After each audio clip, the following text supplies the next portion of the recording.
Se anche tu ti senti fuori luogo in questa società, allora dovresti ascoltare quello che ho scritto. Questo è il manifesto di libertà. Viviamo in una società usa e getta, che mette davanti a tutto il profitto e che vede il lavoro come il fulcro dell'esistenza, sfruttando le persone e rendendole schiavi di un sistema che le obbliga a lavorare tutta la vita per sopravvivere e che è stato studiato solo per arricchire i ricchi. Abbandoniamo tutte quelle infrastrutture mentali con le quali siamo stati cresciuti, perché la società del dio denaro è l'inganno più grande al quale abbiamo mai assistito. Purtroppo, forse per sfortuna, mi sono sempre interfacciato con realtà lavorative che mi hanno sempre e solo sfruttato, calpestando la mia dignità senza alcun rispetto, come se fossi una macchina anziché un essere umano. Ho scelto di cercare delle alternative. 5 anni fa, quando ho lasciato la mia vecchia vita, sono diventato libero. Ho scelto una vita nomade e di vivere in viaggio. Non ho una casa e quindi non pago affitto o mutuo, né tantomeno le bollette. Ho scelto di non possedere cose di grande valore per non dover lavorare tutta la vita per doverle pagare. Ho scelto di vivere libero da quel sistema schiavizzante per dare spazio al tempo. Ho scelto di vivere anziché vivere per lavorare.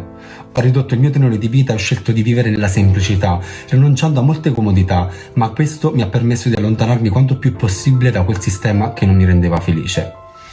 Se c'è una cosa che ho capito è che dobbiamo essere noi i primi a darci valore, altrimenti neanche gli altri lo faranno. Dobbiamo essere noi a saper dire di no quando una situazione ci risulta scorretta e le condizioni sono sfavorevoli. Dobbiamo opporci a questo sistema che ci tratta come automi e dobbiamo saper riconoscere i nostri diritti e il nostro valore. Dobbiamo avere il coraggio di cercare alternative e di non accontentarci. Il mio è un manifesto di libertà per smuovere le coscienze e portare consapevolezza.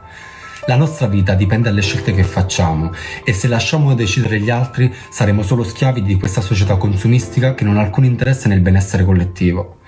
Ognuno di noi può attuare un cambiamento partendo in primis da se stessi, facendo delle scelte, quelle piccole o grandi scelte che possono rivoluzionare la tua vita.